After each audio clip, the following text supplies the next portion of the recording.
Muito boa tarde, ouvintes da Rádio Cultural FM, internautas que acompanham a rede Estação Democracia de Porto Alegre e Brasil Progressista TV. Está no ar mais um programa Espaço Plural, programa já tradicional da rede, e que agora, segundas, quartas e sextas, feito em conjunto com a Cultural FM de Torres e Brasil Progressista TV, dedicando sempre às quartas-feiras a uma temática rio-grandense, sobre formação, problemas do desenvolvimento, conquistas, desafios, pertinentes, enfim, à história do Rio Grande do Sul. Talvez seja o único programa que temos que se dedica a pensar a formação histórica do Rio Grande, trazendo à tona questões fundamentais, como a questão das missões, Revolução Farroupilha, o período republicano. Agora, nesse mês, que é o mês de outubro, tendo em vista que a Revolução de 30 sai de Porto Alegre no dia 3, e comandada pelo presidente do Estado, Getúlio Vargas, e tem uma repercussão imensa em desdobramentos para a história do Brasil. Então, nesse mês, temos dedicado a reflexão sobre o significado dessa revolução, seus problemas, seus enfrentamentos, confrontos que a revolução teve já na década de 30. E, para falar sobre isso, já na semana passada, convidamos aqui o nosso colega, companheiro, o Cássio Moreira, que é economista, doutor em economia aqui pela URGS, e que tem se dedicado ao estudo, à pesquisa e à publicação, inclusive, não só de livros, como de vários documentários, posts sobre o trabalhismo, maiormente no tocante ao período que foi o período João Goulart. Só para fazer a conexão, né, já que esse mês estamos dedicando aqui à Revolução de Outubro, falando sobre Vargas, lembrando que a Revolução de Outubro ela desemboca na formação do PTB em 1945. E João Goulart, era um dileto seguidor de Vargas, foi seu ministro do Trabalho na década de 50, e, a seguir, elegeu-se vice-presidente da República em 55, na chapa que foi vitoriosa com o JK, respaldando, portanto, um programa progressista que era a continuidade, enfim, das transformações oriundas da Revolução de 30. João Goulart depois foi também candidato a vice-presidente em 1960, tendo companheiro de chapa, o Marechal Henrique Dufles Teixeira Lott. E o Marechal não ganhou a eleição pelo PTB. Houve aí um contratempo, para dizer o mínimo, e quem ganhou foi a UDN, com Jânio Quadros. Uma invenção da UDN naquela época, mas um homem dotado de grande capacidade de persuasão. Ele fazia discursos e empolgava as massas e venceu. Mas, curiosamente, naquela época votava-se para presidente e também vice-presidente separadamente. E aconteceu que Jango, seguidor de Vargas, portanto, uma consequência da Revolução de 30, que Jango, então, elegeu-se vice-presidente e veio assumir a presidência da República no famoso agosto de 1961, em decorrência da renúncia de Jânio Quadros. E aí permaneceu no governo, implementando reformas, tentando implementar reformas, né, que redefiniriam o curso do Brasil. Não deu certo. Em 1964, ele foi golpeado, e aí iniciamos aquela chamada período, que foi o período do golpe militar, que perdurou 21 anos, aquela noite escura de 21 anos. Mas, enfim, estou só insistindo isso, porque o nosso convidado aqui hoje, que é o Cássio Moreira, vai continuar aquilo que ele já vem conversando conosco desde a reunião passada. Hoje, mais uma quarta-feira do Espaço Plural, dedicado, portanto, a temas rio-grandenses. Voltamos à Revolução de 1930, a Vargas, a emergência do trabalhismo, as grandes transformações do país. Aqui, meus companheiros de bancada sempre, o nosso querido Julian Lisboa, que nos dá aqui o apoio do Brasil Progressista também, e também o Cláudio Kniren, que tem sempre aqui estado conosco, historiador, muito voltado ao estudo da cultura rio-grandense, e que tem sido uma peça fundamental nessas quartas-feiras, no sentido não só de sugerir os temas, mas também de segurar aqui. Aqui eu vou assistir aqui o programa de casa e vou deixar que vocês aí, o Cláudio, o Julian e o Cássio, então toquem a parada. Eu tenho dado esse esse período, vocês veem que a minha voz estou com muita dificuldade. Eu tropeço e começa a me dar tosse. Agora há pouco já tropecei de novo. Então, eu peço a vocês que me dispensem com aqui assistindo de casa. E passo aí, Cláudio, para você tocar, então, o nosso programa com Cássio e com Juliana. Assistindo de casa. Obrigado. Obrigado, Paulo Tim. Uma boa tarde. Okay. Uma boa tarde, Cássio Moreira. Vamos continuar com o debate, mas hoje eu havia sugerido ao Paulo Tim que falássemos sobre os movimentos de reação, os movimentos reacionários da Revolução de 30 que passaram por esse período e que o Paulo Tim acaba de relatar, passaram por 64 e que continuam, inclusive até nessas últimas tentativas de golpe que ocorreram em 8 de janeiro de 2023. Pensamos, por isso que tocamos o hino do MMDC, da Revolução, da Revolta Paulista, aí falar sobre essa primeira reação que ocorreu em São Paulo em 32, falar também um pouco da intentona comunista de 35, a tentativa de golpe dos integralistas, que tinha um fundamentalismo fascista em 38, além da reação de algumas oligarquias rurais no Nordeste, enfim, alguns movimentos de resistência à Revolução de 30. Passando, isso tudo sendo galvanizado, enfim, teorizado pelo marxismo acadêmico da USP, que é anti-Vargas. Se configura assim uma trincheira contra Vargas e contra a política desenvolvimentista e nacionalista que foi construída a partir da Revolução de 30. Então, a proposta hoje, Cássio, é falarmos dos reacionários, parar de falar do que fez a Revolução de 30, das obras da Revolução de 30, mas quem são esses reacionários?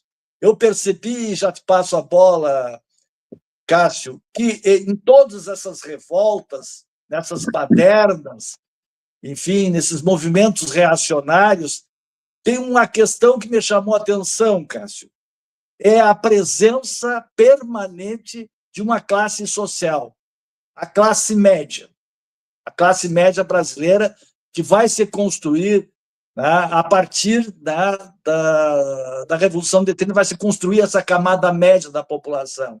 Ela já estava presente entre os tenentes, movimento tenentista, que inicialmente apoiou a Revolução de 30, mas se incorpora à Revolução Paulista de 32, está presente essa classe média novamente com os militares e com a burocracia sindical do Partido Comunista na intentona comunista de 35, está presente também com tentativa de golpe dos integralistas, com o capitão Olímpio Mourão, que fez, inclusive, um plano de um golpe muito parecido com esse plano de tentativa de golpe. Enfim, a classe média está presente nessas, tanto pela esquerda como também pela extrema-direita. E te passo a bola para a gente falar sobre quem são esses reacionários ao desenvolvimento nacional, esses reacionários contra a consolidação do capitalismo moderno e o Estado brasileiro. Contigo, Cássio. Em primeiro lugar, obrigado de novo pelo convite, né? Faço sempre a saudação a esse ícone histórico do trabalhismo, o seu Paulo Tim, por nos prestigiar com a sua experiência, com a sua vivência, com o seu conhecimento.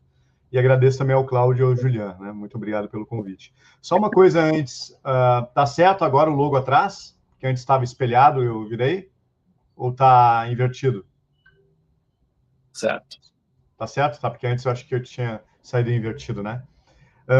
Antes de eu começar um pouquinho, eu queria fazer uma propaganda que eu lancei essa semana, um podcast no meu canal Conversas de Café, que é o Legado Trabalhista, onde a gente tem elaborado coisas fantásticas, e uma delas foi um documento que eu tinha achado na minha pesquisa de doutorado, que é a Ação Governamental do governo João Goulart, em 1963.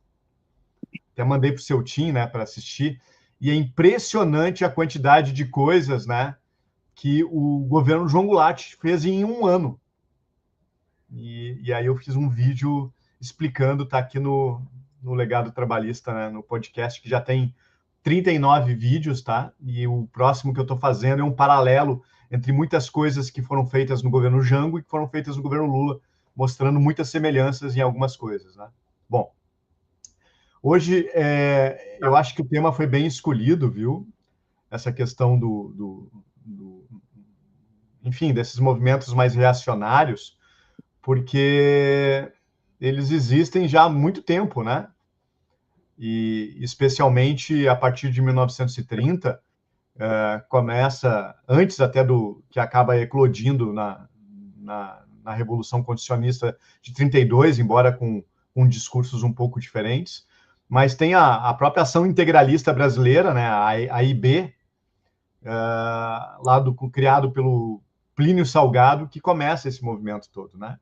Eu queria só comentar uma coisa, quando o seu Tim estava falando, eu pensei, pô, agora eu não vou ter mais nada para falar, né? Ele já resumiu tudo.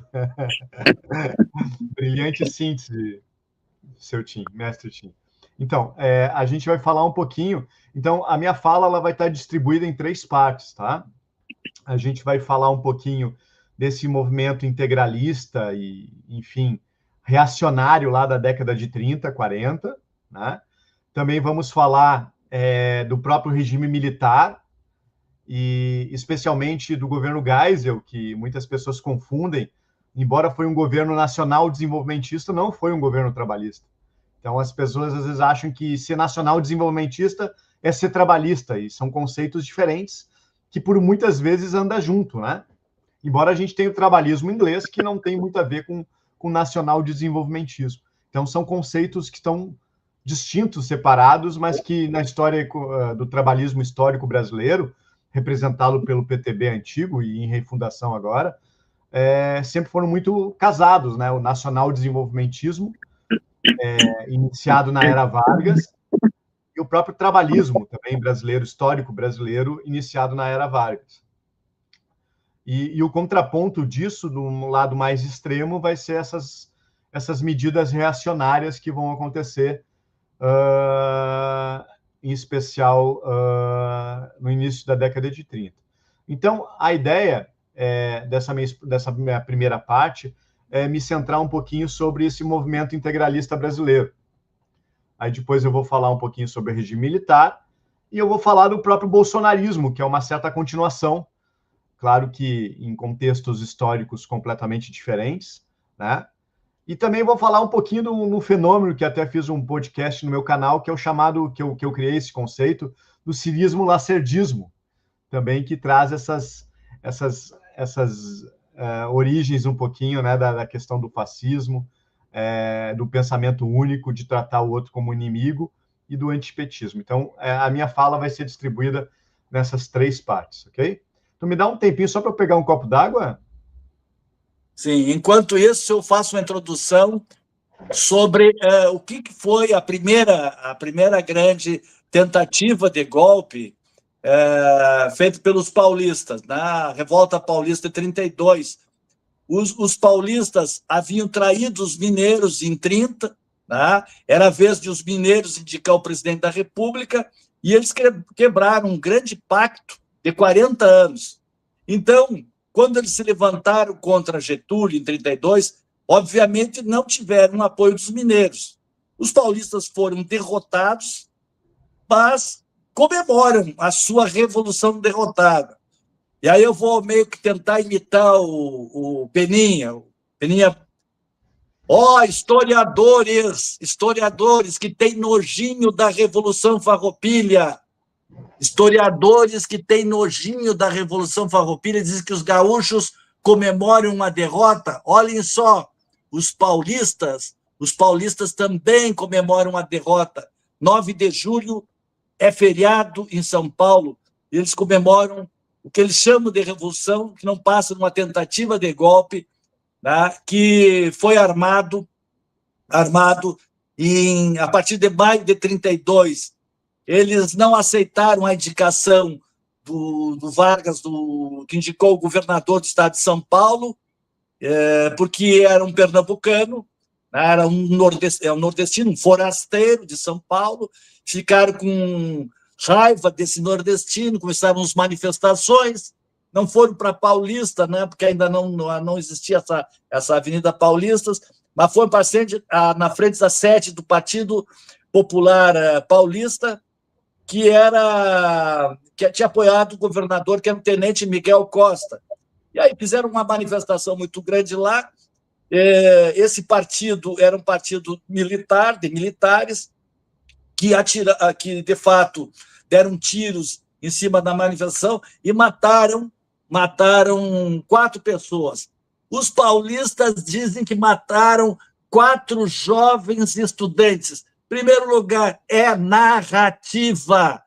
Para começar, não eram jovens, eram apenas um, né, dos mártires dessa manifestação, que é o Drauzio, que ele tinha 14 anos e era um estagiário que trabalhava como estagiário na farmácia do tio. Os demais, né, eram homens, né, inclusive fazendeiro, homens com mais de 30 anos, então não eram jovens e não eram estudantes. Isso é uma narrativa para tocar o coração dos paulistas, né, criar os jovens mártires estudantes, né, que lutavam pelo bem de São Paulo. E, a partir daí, fizeram uma grande campanha de doação de ouro, muito dinheiro, enfim, montaram um exército, uma força de guerra para combater o governo Getúlio. Lutaram sozinhos contra o Brasil.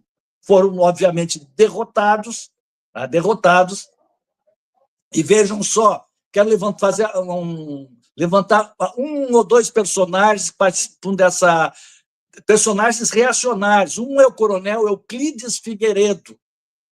Euclides Figueiredo, coronel do Exército, é o pai do general Figueiredo, o último ditador, pós-golpe de 64. Um outro personagem, o médico Adhemar de Barros, conhecido como um corrupto, que foi 3 ou 4 vezes governador de São Paulo. E, por último, o jornalista, Júlio César Mesquita Filho, do jornal O Estadão, de São Paulo, Jornal do Estado de São Paulo, e que é considerado patrono da Universidade Estadual de São Paulo, da USP, que foi criada em 1934, após a derrota dessa revolução, ou desse movimento, com tentativa de golpe. Então, essa foi o que eles chamam de Revolução Constitucionalista. Não passou de uma tentativa de golpe, armado, tiveram muitos mortos e, lamentavelmente, os líderes desse movimento foram posteriormente anistiados. E a gente vai ver permanentemente, Cássio, que tanto depois na intentona comunista e na ação integralista, fascista, sempre vai haver esse movimento de perdão, dos líderes da classe média por terem feito essas tentativas de golpe. Isso se arrasta, lamentavelmente, até os dias de hoje. Por isso que é fundamental a gente falar desses reacionários, que parem de tentar dar golpe e buscar saídas autoritárias para o nosso país. Devolvo a palavra, Cássio. Perfeito. Obrigado pela explanação, Cláudio. Na quarta-feira passada, eu comentei de um livro, que fala sobre a trajetória de gaúchos e paulistas na construção do Brasil moderno, Eu falei que eu ia comentar na live de hoje. E o livro é esse, então, do Luiz Roberto Targa, historiador, que faz um trabalho brilhante mostrando, esses dois temas, esses dois duas trajetórias assim, né, dos gaúchos e paulistas na construção do Brasil moderno. Vale muito a pena a leitura. Então, vamos voltar então para a nossa ideia. Então, eu vou começar a falar então do movimento integralista brasileiro, tá? Que foi uma ideologia, foi um movimento integralista com uma ideologia de extrema direita, tá? Mas notem, ele tinha caráter nacionalista. E o próprio fascismo italiano e o nazismo alemão também eram governos nacionalistas, antiliberais e anticomunistas, né?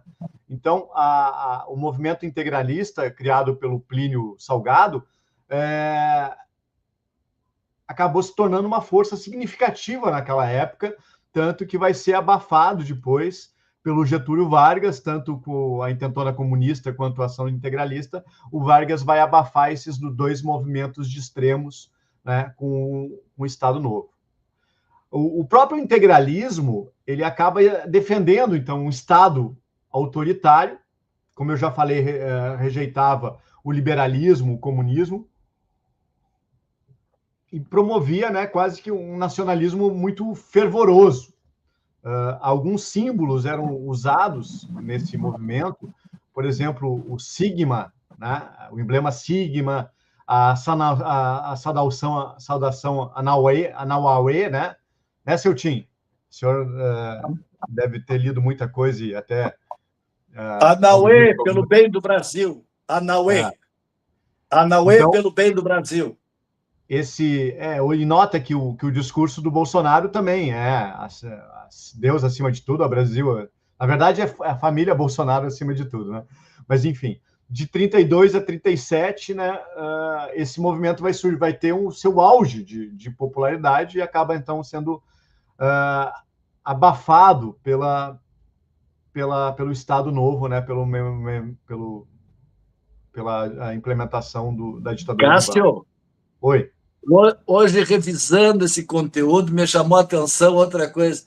Eles tinham adotado camisas verdes como uniforme, né? Nada mais semelhante com a atualidade.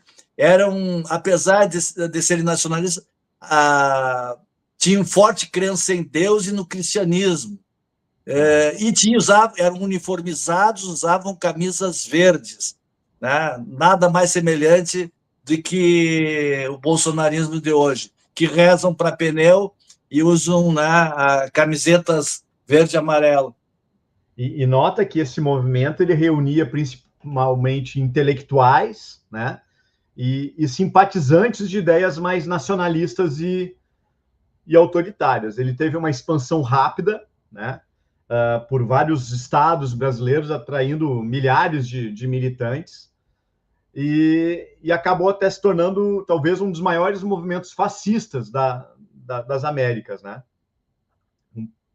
Cujo fundador, eu já comentei antes, foi o Plínio Salgado, em 32. Tá? Se estimava que tinha quase até 1 milhão de adeptos distribuídos, né, praticamente por quase todos os estados brasileiros, né?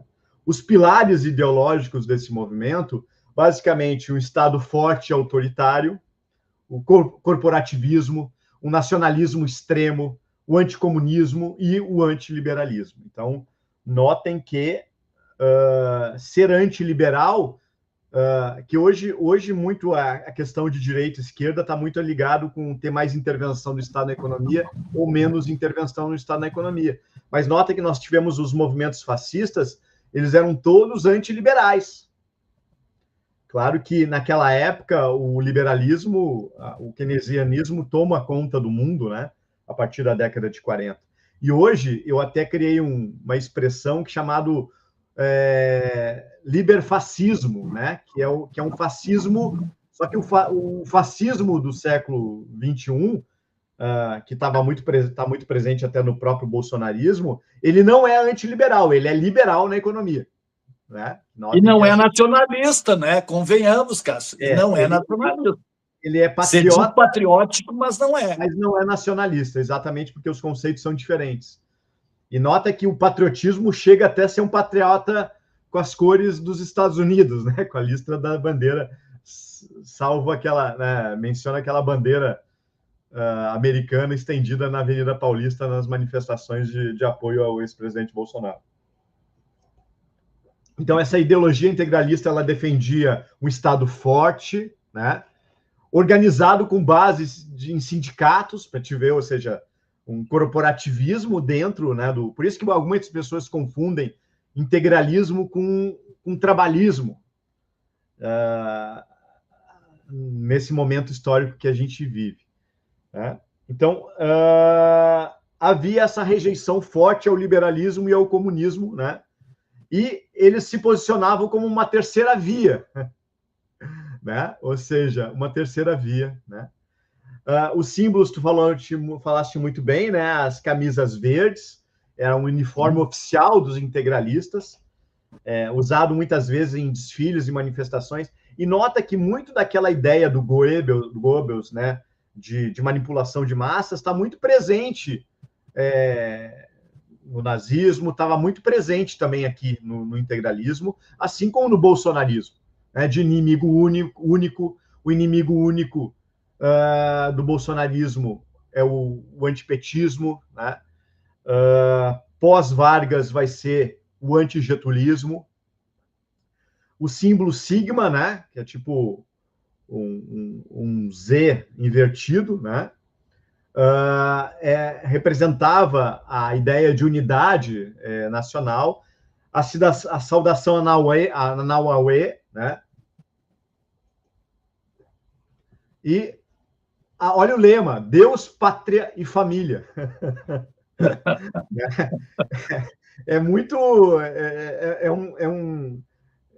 É uma coisa que cai porque as pessoas acabam não conhecendo história, entendeu? Então, a história se repete, de certa forma, né?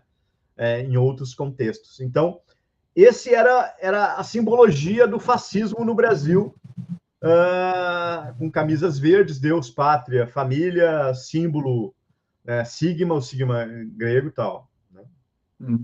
O seu Cássio, principal líder foi Cássio, e a tentativa, Cássio, e a ação que eles moveram, né, chamada intentona, né, foi uma espécie dessa mesma baderna que houve em 8 de janeiro. Eles juntaram parte dos militares, parte do baixo oficialato militar, e junto com a sociedade civil armada, esses camisas verdes, que eram chamados de papagaios também, armados, tentaram invadir o Palácio Guanabara, que era a residência do presidente Vargas, né, que tiveram que, inclusive, a Alzira, filha do Vargas, ter que pegar em revólver e disparar contra aquela turba que tentava invadir o palácio do governo. Um mesmo movimento, sabe, de tentativa de golpe, eles tentaram.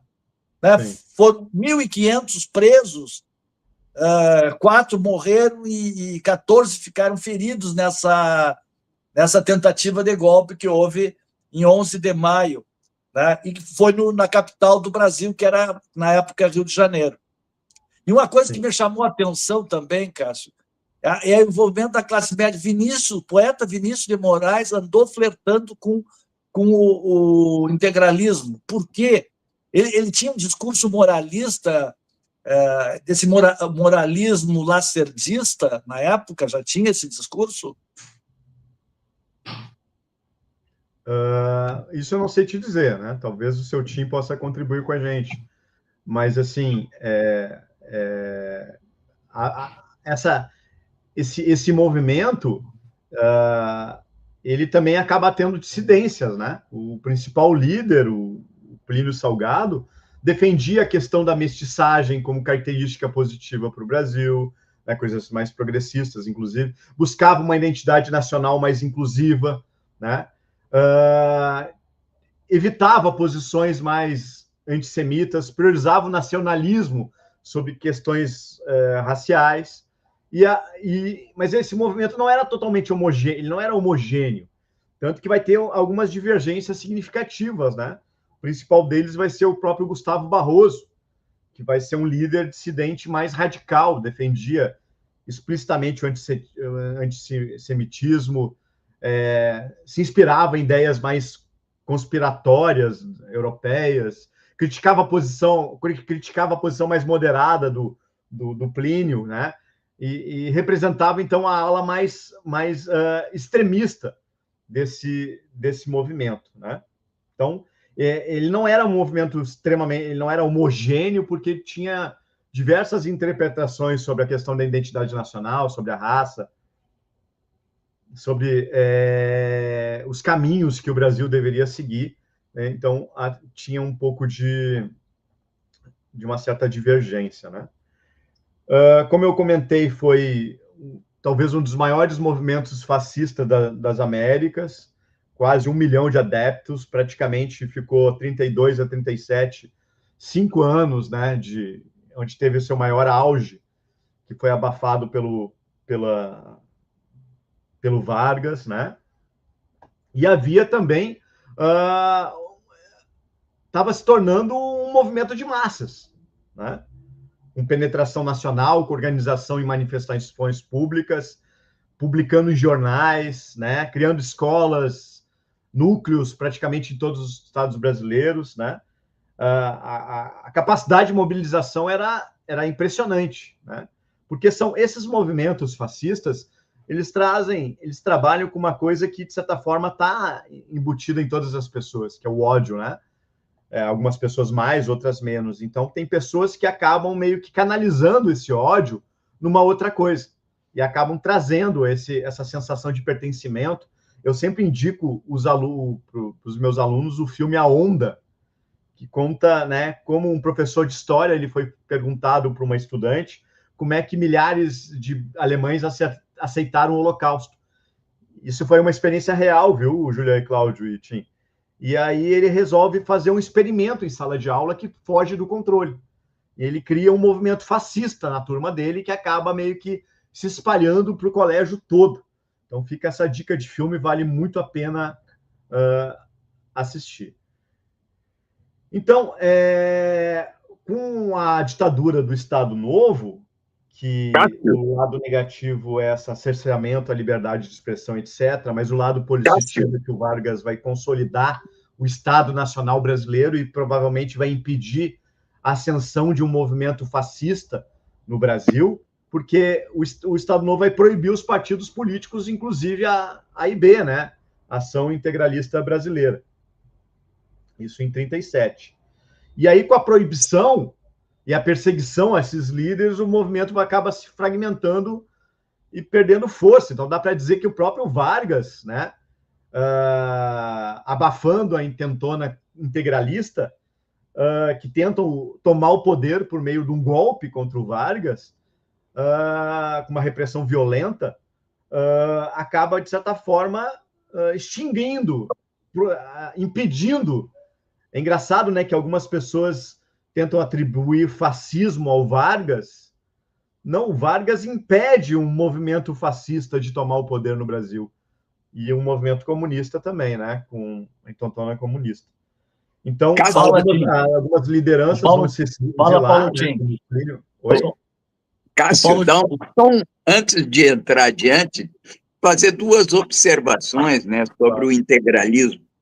Uma é que prestar uma homenagem a um gaúcho amigo nosso, Elgio Trindade, cientista político, foi meu contemporâneo, foi reitor aqui da URGS, e ele dedicou a vida dele, escreveu uma obra que é exatamente a melhor obra que existe sobre o integralismo no Brasil, que é o livro dele, né, sobre o integralismo, que recomendo. Acho, inclusive, chama-se Integralismo, o fascismo brasileiro da década de 30, pela editora de Fel, de São Paulo. Foi publicado em 1974. Fica aqui a sugestão, até junto ao Cláudio e ao Julián, porque o Elgio está aqui, está vivo, e poderíamos convidá-lo oportunamente para uma entrevista sobre essa questão do integralismo. Ponto. O segundo aspecto, é sempre bom a gente lembrar que a década de 30 no mundo inteiro, ela reflete a grande crise do capitalismo deflagrada pelo crash da famosa sexta-feira da Bolsa de Nova York, em 1929, em outubro de 29. O capitalismo pratica economias de mercado no mundo sofreram um colapso imenso.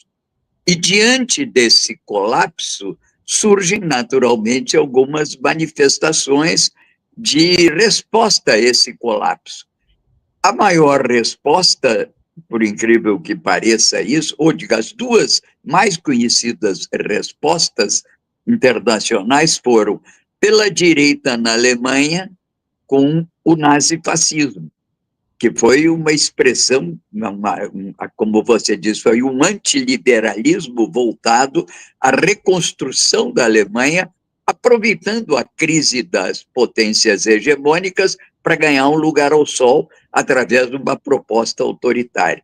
Por outro lado, já na década de 30 também, sobe ao poder dos Estados Unidos uma outra proposta, que não é fascista, nem nazista, nem integralista, que foi a eleição de um democrata, o Franklin Delano Roosevelt, que vai governar os americanos até início de 45, ele não vê o final da guerra. E é uma resposta que não é pela direita, é uma resposta, curiosamente, pela esquerda, mas uma esquerda democrática, chamaríamos hoje uma esquerda mais central, mas, de certa maneira, vitoriosa, e que altera fundamentalmente os parâmetros de gestão da economia capitalista no mundo inteiro. Curiosamente, essas são as duas grandes expressões da crise, que foi o New Deal, né, do Franklin Delano Roosevelt, por um lado, e que refletiu-se muito no mundo ocidental, e o nazifascismo. Ganhamos a parada com a derrota pelos aliados do nazifascismo. Mas o importante de tudo isso é que, antes da resposta do Hitler e do Franklin Delano Roosevelt, quem respondeu à crise com muita originalidade foi o Brasil, com Getúlio Vargas, através de uma proposta já a partir de 30 de assumir um papel que era um papel condutor do Estado na orientação da política econômica e na governança, e isso é o que, em última análise, vai se traduzir na essência da Revolução de 30, que é o desenvolvimentismo. Então, achei que era bom lembrar um pouco isso, porque estamos aqui falando muito no integralismo, né, no fascismo e nessas respostas. E aqui no Brasil, muita gente boa caiu na esparrela do integralismo. Aliás, na Itália também. Aliás, na Alemanha também. O grande filósofo, que é o Heidegger, aderiu ao nazismo. Ou seja, era aquela confusão da década de 30 que levou muitas pessoas, inclusive o nosso querido cardeal de Olinda, né, era também adepto do nazismo, Cassiano Ricardo. Grande parte dos intelectuais brasileiros se inclinaram ao fascismo. Aqui no Rio Grande do Sul nem se fala, bom nem falar. Mas, enfim, passou. Mas fica aqui essa ideia de trazermos o Elgio Trindade para uma entrevista aqui, numa dessas nossas quartas-feiras. Desculpe aí a interrupção. Maravilhosa contribuição. Acabou a minha fala agora, o seu Tim já falou tudo que eu ia falar também. Nada, você já estava em 30, você já tinha passado. Vai adiante. Isso que eu ia falar agora da questão da Guerra Fria. Descansar, viu, Cássio? Mas eu acho ótima a sugestão de trazer o nosso ex-reitor aqui da URGS, né? Enfim, tu sabe, seu Tim, que eu ainda quero escrever um artigo. Claro que nos Estados Unidos não se usa a palavra trabalhismo, né? Sim. Mas eu considero o Roosevelt um trabalhista. Claro, sem dúvida. É que as pessoas às vezes confundem, né? Porque tem vários tipos. Uma coisa polêmica que eu digo que o Lula é trabalhista, muita gente não concorda. Claro que o trabalhismo do Lula não é o mesmo histórico lá do PTB, do Vargas, mas é um governo trabalhista. E o Roosevelt também é trabalhista, só que se tu pegar os discursos do Roosevelt, não vai ver nada sobre trabalhismo, a expressão trabalhismo. mas é um governo trabalhista. E eu quero escrever um artigo, porque eu sou bastante admirador do presidente Roosevelt, para mim foi um dos maiores estadistas que o mundo já conheceu, né? Roosevelt e Vargas, para mim, são duas grandes referências mundiais, né? E eles acabaram meio que adiantando um pouco das ideias do Keynes, muito antes até da publicação da Teoria Geral do Emprego do Juro da Moeda em 36. Mas voltando, então, para essa nossa linha histórica, né? O integralismo, então, ele acaba sendo abafado e o Vargas acaba, de certa forma, então, impedindo a ascensão do fascismo no Brasil, né? Bom, aí vem o surgimento dos governos Vargas, né, do Estado Novo, a própria ideia dessa concepção do nacional-desenvolvimentismo, que começa a ser mais usada lá no governo JK, nos estudos, né, que eram feitos na época, e o trabalhismo, né, surgindo lá, especialmente com o discurso do Vargas, lá no Dia do Trabalhador, a CLT, etc., no final do Estado Novo. E aí, então, o Brasil vive esse trabalhismo nacional desenvolvimentista da era Vargas, né? Chegando a um nacional mais reformismo do período do João Goulart com as reformas de base. Bom, o fascismo acaba sendo abafado, né? No lugar dessas ações mais de extrema-direita, surge o lacerdismo no Brasil. O lacerdismo vai ser um movimento anti-getulista, anti-gerenguista, anti-trabalhista, né? E aí acaba sendo o presidente João Goulart acaba sendo deposto um golpe de 1º de abril de 1964, que algumas pessoas de esquerda ainda atribuem 31 de março, né? O golpe foi em 1º de abril de 64. Bom, surge o regime militar. O regime militar vai continuar sendo desenvolvimentista, só que aí é um desenvolvimentismo associado e dependente ao capital estrangeiro, especialmente aos Estados Unidos. O ponto fora da curva vai ser o governo Geisel, com uma tentativa de retomar o nacional-desenvolvimentismo. Mas nota, o Geisel tenta retomar o nacional-desenvolvimentismo, mas não o trabalhismo. São conceitos distintos, né? Porque qual era o tripé? E não, o tripé lá do nacional-desenvolvimentismo era o Estado, o capital nacional e os trabalhadores. E o tripé do desenvolvimentismo associado e dependente é o Estado, continua sendo o Estado, o capital nacional, só que no lugar dos trabalhadores, o capital estrangeiro.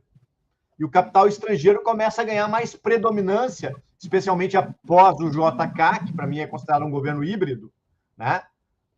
Nuances de nacional-desenvolvimentismo, e já abre as portas para o... Ele não revoga a Instrução 113 da SUMOC, que favorecia muito o capital estrangeiro, promulgada lá no governo Café Filho, né?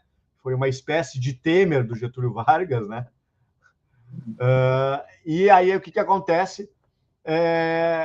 O Geisel tenta retomar esse nacional-desenvolvimentismo, mas tenta fortalecer mais o capital nacional em relação ao capital estrangeiro, mas os trabalhadores ficam de fora desse processo. E aí que vai surgir no ABC paulista, né? Movimentos, greves enormes, etc.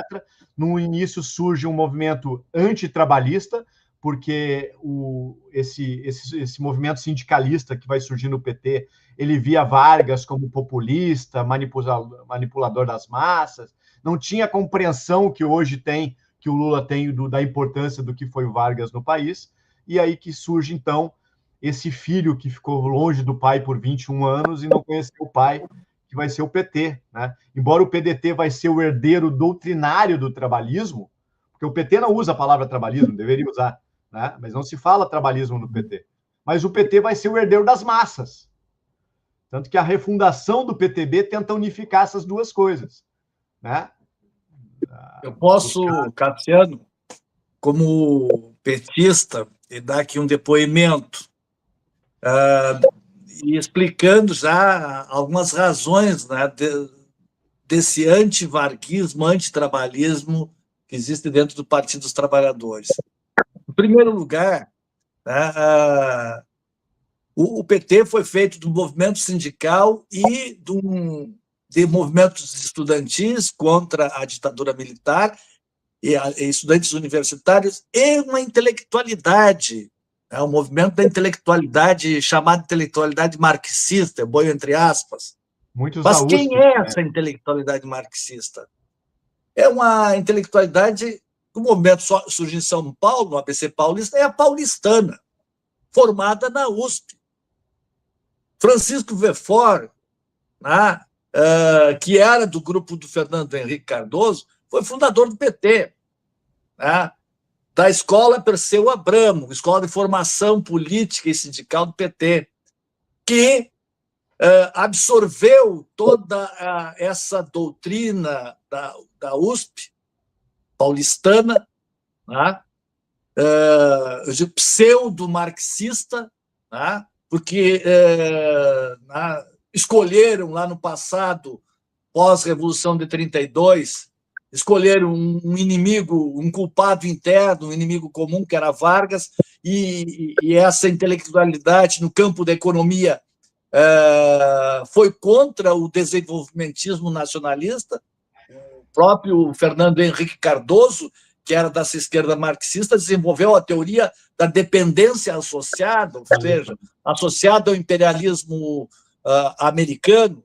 Então, surge essa esquerda do PT, Partido dos Trabalhadores, mas muito impregnada, né, adestrada, vamos dizer assim, por essa paulistanidade uspiana, digo assim. Eu digo isso porque eu estudei, fiz formação sindical e lembro muito bem dos manuais da CUT e da CGT.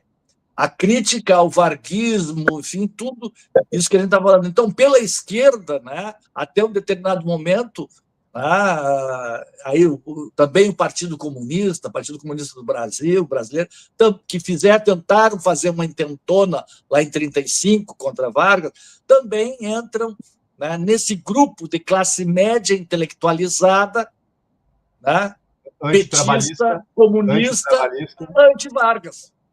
É isso. Mas, e complementando também, Cláudio, acontece também que a própria surgimento do PT vai ter uma influência muito forte do socialismo e do comunismo internacionalista, né? Ou seja, o comunismo pregava a expansão do comunismo e o fim do Estado, né?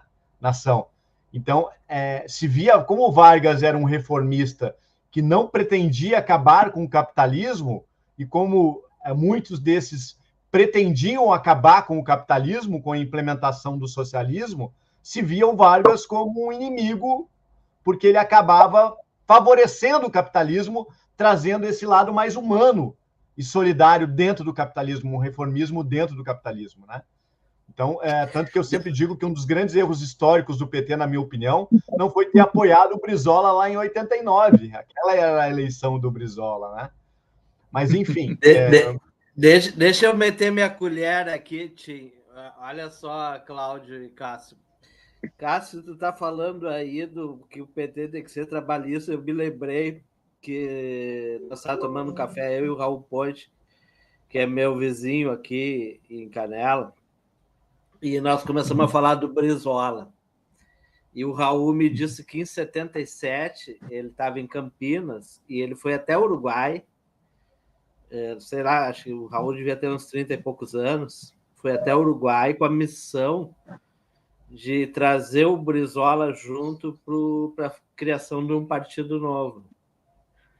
E ele, claro, não vai dar tempo aqui de falar, e ele me disse que o teor da conversa dele com o Brizola e da tentativa dele de convencer, de trazer o Brizola para esse projeto, e por que o Brizola não veio para esse projeto. Então, tu veja assim, mas se o Raul tivesse sido bem sucedido na missão, o que será que seria hoje o PT, né? Que teria nascido com o Brizola junto. Essa era a ideia. Pena, mas né? assim, tem que trazer o Raul Ponte para contar essa história com detalhes. Né? Eu que trazer aqui. Deixa então dar também um pitaco, até né? mesmo, Tim, porque uma das obras do Raul é a crítica do trabalhismo à construção do PT. Um dos primeiros livros que ele publicou, que Eu tenho aqui na minha crítica do trabalhismo à construção do PT. Aí, ó. Ele não deve Então, ter esse livro. aqui, como os que nos assistem veem, aqui tem trabalhistas, tem petistas, aliás, tem mais petistas. Bom, e aqui falou-se muito em 35 e tal, então agora vai falar um velho comunista, entende? Entrei para o Partidão, tinha 20 anos de idade, em 64, vivi toda essa, digamos assim, todas essas ilusões, em parte, outras esperanças, outras expectativas, né? Então, é importante que a gente diga que 35 aqui no Brasil é quase um ponto fora da curva. Por incrível que pareça, um dos melhores livros que existe sobre 35 chama-se Camaradas. Eu li muito sobre 35, porque eu tinha uma coisa na cabeça que eu não gostava muito de 35. Então, eu tenho aqui uns 10 livros sobre 1935. O que eu acho mais interessante, e pasme, do William Vac, o jornalista William Vac, chama-se Camaradas. E ele teve acesso às fontes da KGB, lá em Moscou, graças, inclusive, ao filho do Prestes, que assina a autoria do livro com ele.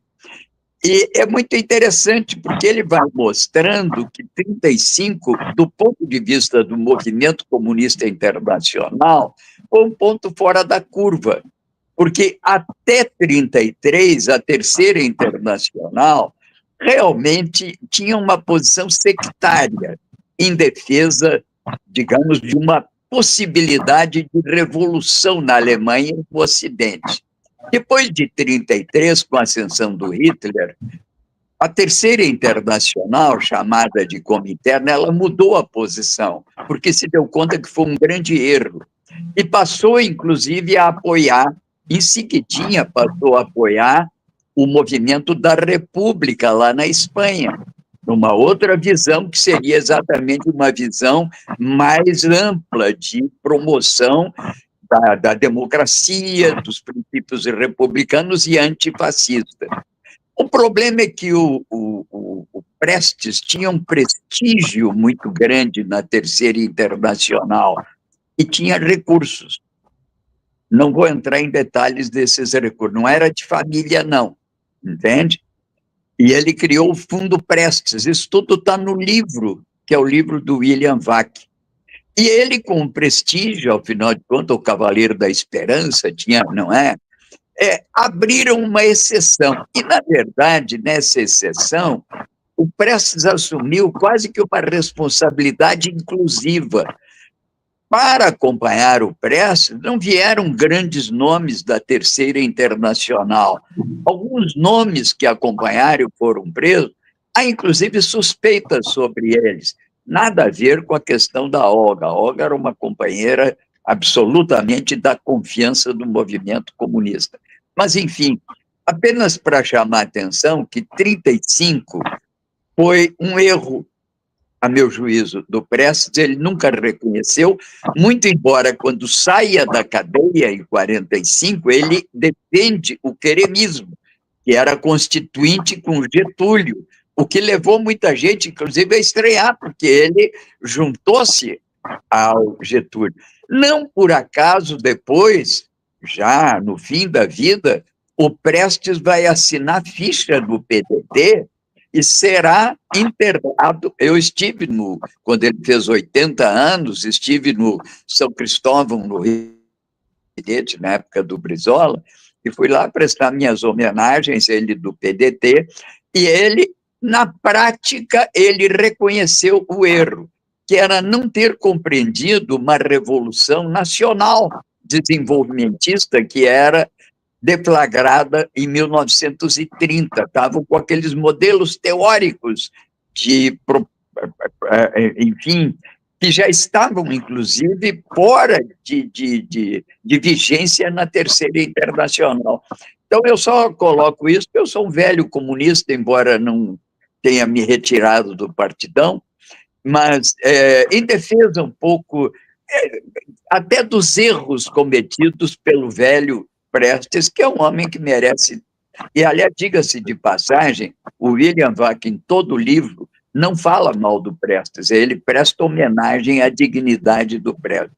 Mas era um homem, a meu juízo, que naquele momento não tinha maturidade intelectual, política suficiente. Veio a ter depois, quando se filiou ao PDT e acompanhou o Brizola.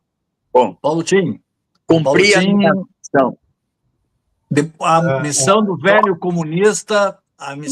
comunista, e deixando já convocado novamente o Cássio Moreira para, na próxima quarta-feira, dia 29, fazermos, né, uma avaliação, né, desses movimentos anti-varguistas, antitrabalhistas pela esquerda. Hoje nós analisamos as reações, né, que houver pela direita e pela extrema-direita. Quem sabe, Cássio, e já te entrego a palavra para despedidas finais, para no próximo dia 29 fazermos esse debate, né, os comunistas, os socialistas, os partidos dos trabalhadores, todos os movimentos operários que inicialmente se colocaram na posição contra o trabalhismo e anti-governo Vargas. Agradeço, né, a TV Brasil Progressista, mais uma vez, né, a Rede Estação Democracia, e deixo a palavra com Cássio Moreira para as despedidas e a convocação para, na próxima quarta-feira, fazer esse bom debate. Obrigado. Obrigado. De antemão. Só uma coisa, é raro eu discordar do seu Tim, só tive uma discordância aqui, seu Tim. Quer ver uma coisa? Com essa ideia de que o Roosevelt trabalhista, o próprio PT é uma forma de trabalhismo diferente, o senhor disse que tem mais petista do que trabalhista. Eu discordo. Eu sou trabalhista, o seu Tim é trabalhista, Julião e Cláudio são trabalhistas também, não são? Tem todo mundo trabalhista aqui, né? O petismo é uma ideia de um partido. O trabalhismo é uma coisa muito mais ampla que tem na Inglaterra, na Nova Zelândia, na Austrália. Roosevelt, para mim, foi um grande trabalhista. Só para finalizar e agradecer, eu acabei não tendo tempo de só finalizar a linha histórica, que o bolsonarismo acaba, então, sendo o quê? O antipetismo organizado e disciplinado. Né? Ou seja, aquele mesmo... nós já tivemos o antigetrulismo, o antitrabalhismo, hoje nós temos o antipetismo. E o bolsonarismo ele tem a mesma estrutura de organização e manipulação de massas dos movimentos fascistas, né? Claro que em contextos diferentes, etc. O inimigo único é o PT, né? Aquela ideia de equipe, de família, do símbolo, Deus, pátria, liberdade, as cores da bandeira. O pessoal vai lá naquelas manifestações pró-Bolsonaro, era uma confraternização, aquele sentimento de pertencimento, de movimento, de ação, né, que alimentava o movimento integralista, que embora foi muito curto e não chegou ao poder, mas o bolsonarismo, então, acaba sendo um novo integralismo, né? E agora que a gente vai falar na live que vem, provavelmente a filiação do Ciro no PSDB, né? Será que vão converter o Aécio Neves em trabalhista? Porque, na verdade, alguma dessas gurizadas aí que defendem acabam trazendo esse viés integralista, né, para dentro. Né? O integralismo era antiliberal, é nacionalista, né, e é antipetista. Então, essa aqui pode ser o nosso assunto da semana que vem. Quero agradecer a todos, tá? Muito obrigado pelo convite. Tá? O problema do Aécio é quando ele manda o primo dele.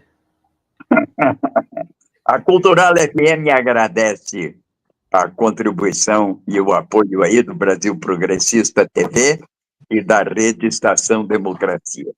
Um abraço para todos. Tchau, tchau.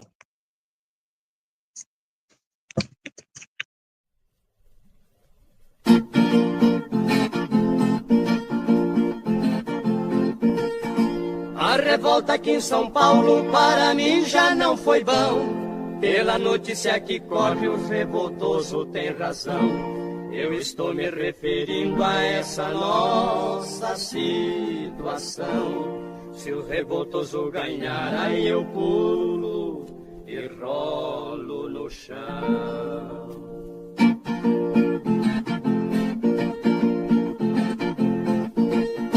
Quando Quando cheguei em São Paulo, que cortou meu coração, vi a bandeira de guerra lá na torre da estação. Encontrava gente morto por meio dos quarteirão. Dava pena e dava dó, aí era só da judiação.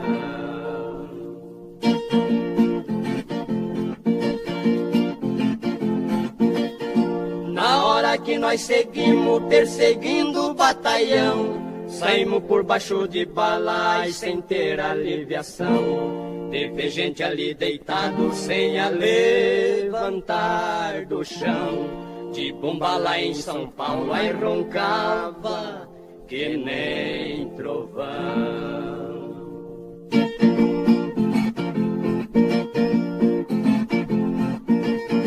Isidória retirou lá pro centro do sertão, Potiguara acompanhou pra fazer a traição. Isidório mandou um presente que foi feito por sua mão. Acabaram com Potiguara e acabou um valentão.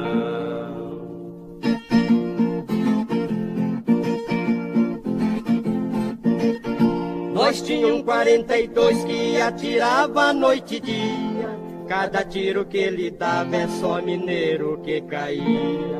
Tinha um metralhador, escangaiava quanto havia. Os mineiros com os baianos, com os paulistas não podia.